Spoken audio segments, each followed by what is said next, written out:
Mesdames et messieurs, bonsoir et bienvenue à votre premier rendez-vous de l'information sur Beurre TV.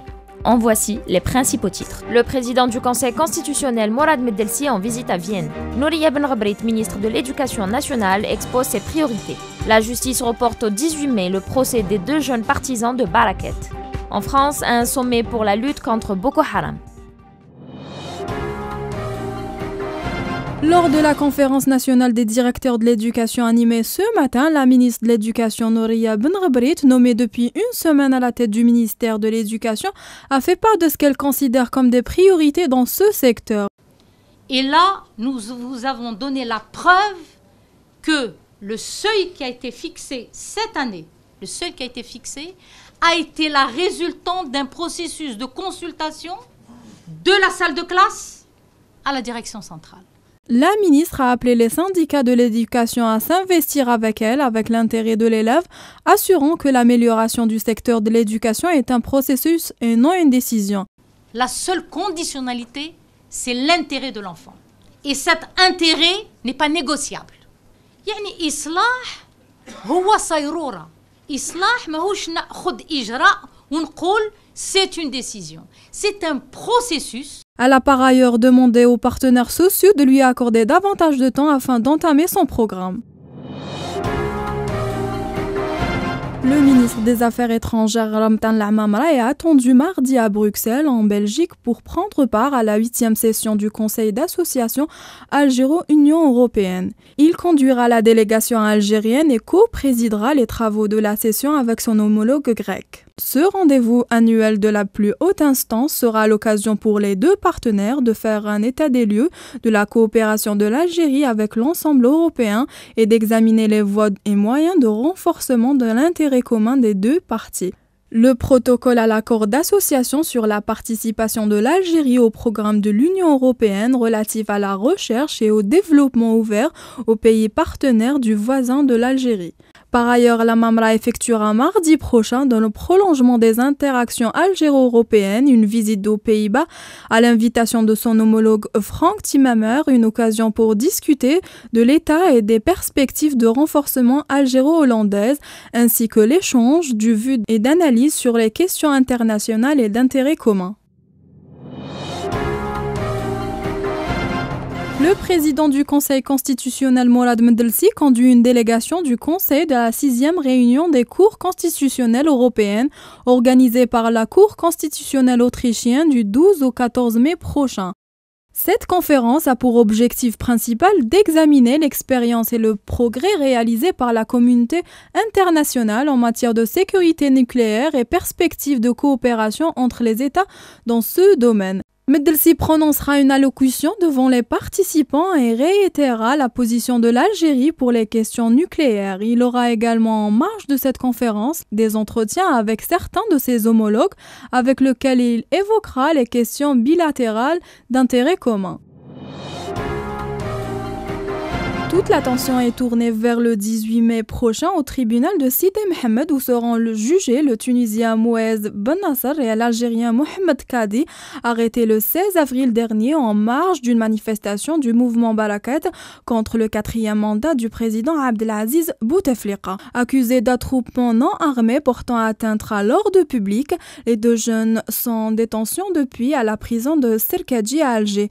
Ils ont comparu hier devant le tribunal de Sidi Mohamed où le procureur a lancé une condamnation d'1 année ferme. Plusieurs organismes ont réaffirmé le caractère arbitraire de l'arrestation, exigeant la libération inconditionnelle et l'arrêt de toute poursuite à leur encontre. La 3e édition du Carrefour international des professionnels des TIC et du web Algérie, sponsorisée par Jay-Z, leader de la téléphonie mobile en Algérie. L'événement a débuté aujourd'hui et s'étalera jusqu'au 17 mai prochain à Alger avec la participation d'experts étrangers, institutions nationales, d'entreprises et de professionnels du secteur. L'événement est placé sous le haut patronage du ministère de la Poste, des Technologies de l'Information et de la Communication en partenariat avec l'Agence nationale de promotion et développement des parcs technologiques qui s'inscrit dans la stratégie e-Algérie dont l'objectif majeur est d'assurer la mutation de notre société vers un avenir numérique. téléphoniques. Des invités de prestige, des experts nationaux et internationaux se réuniront une fois encore autour de sujets d'actualité relevant des nouvelles technologies de l'information et de la communication.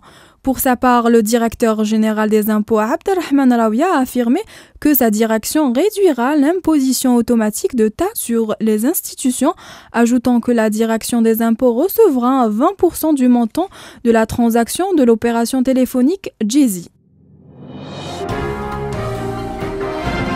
Lors d'une rencontre avec la presse à Bamako en Azerbaïdjan, il est actuellement en visite. Le président François Hollande a annoncé la tenue à Paris d'un sommet réunissant au moins 5 pays africains. Il s'agirait de la participation des chefs d'État du Niger, Tchad, Cameroun et Bénin, pour évoquer les problèmes de sécurité et liens avec l'activité du groupe islamiste Boko Haram. Le sommet aura lieu samedi prochain si les pays concernés seront d'accord, a souligné le président français François Hollande. Au centre des débats, les attentes menées par le groupe islamiste nigérien Boko Haram, notamment l'enlèvement des 200 lycéens qui ont provoqué l'indignation de la communauté internationale. François Hollande semble vouloir prendre la tête d'un front commun pour lutter contre l'insuffisance de Boko Haram en Afrique de l'Ouest où le groupe terroriste multiplie les attentes sanglantes depuis plusieurs mois.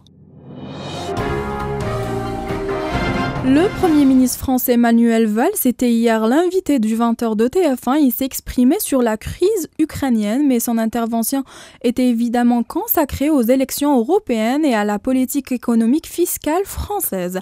À 10 jours des élections européennes, sur lesquelles repose un choix décisif et un majeur pour l'avenir de la France et de l'Europe, car pour la première fois, les Européens vont choisir non seulement leurs députés, mais aussi le président de la Commission européenne, a déclaré sur TF1 Manuel Valls, qui compte s'engager dans la campagne électorale, ajoutant de ne pas résoudre une éventuelle percée de Front National.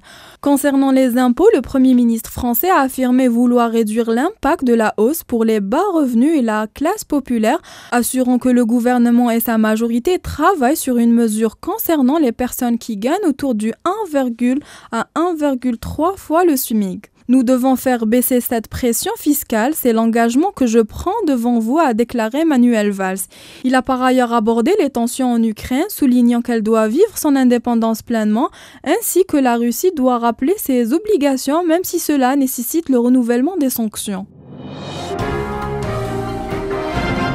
Le chef du Boko Haram a diffusé aujourd'hui une nouvelle vidéo montrant une centaine de jeunes femmes présentes comme les lycéennes nigériennes enlevées en avril dernier dans le nord du pays, qu'il affirme avoir converti à l'islam et qu'il libérera qu'en échange des prisonniers du groupe islamiste. 2 des 3 filles interrogées disent qu'elles étaient chrétiennes, se sont converties à l'islam, alors que la 3e déclare qu'elle était déjà musulmane.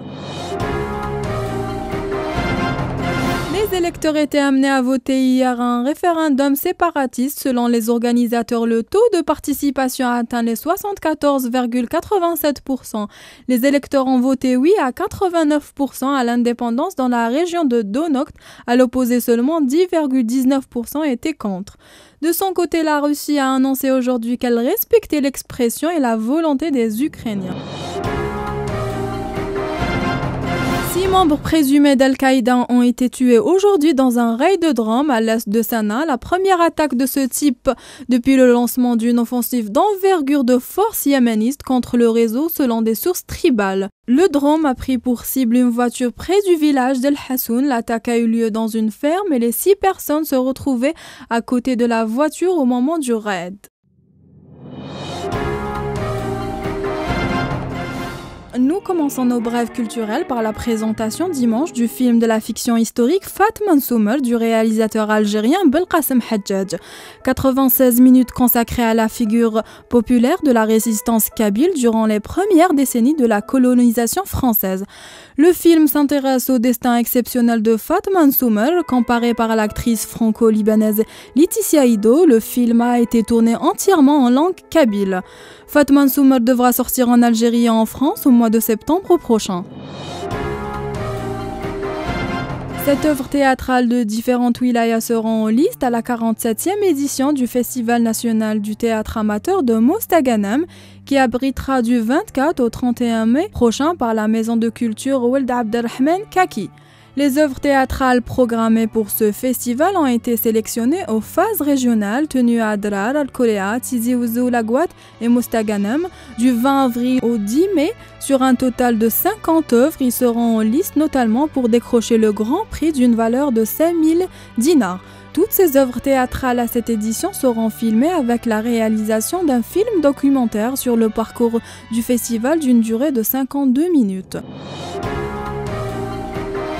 Nous clôturons nos brèves culturelles par le plasticien algérien Driss Ouldeh qui a remporté le grand prix Le Procès d'Art Sango, décerné par Dark Art 2014. L'artiste algérien dont le tableau Entre nous a capté l'intérêt de l'insistance lors de l'inauguration de l'exposition samedi à Dakar. Il s'est dit fier de cette distinction vu le niveau de participation de la qualité des œuvres exposées.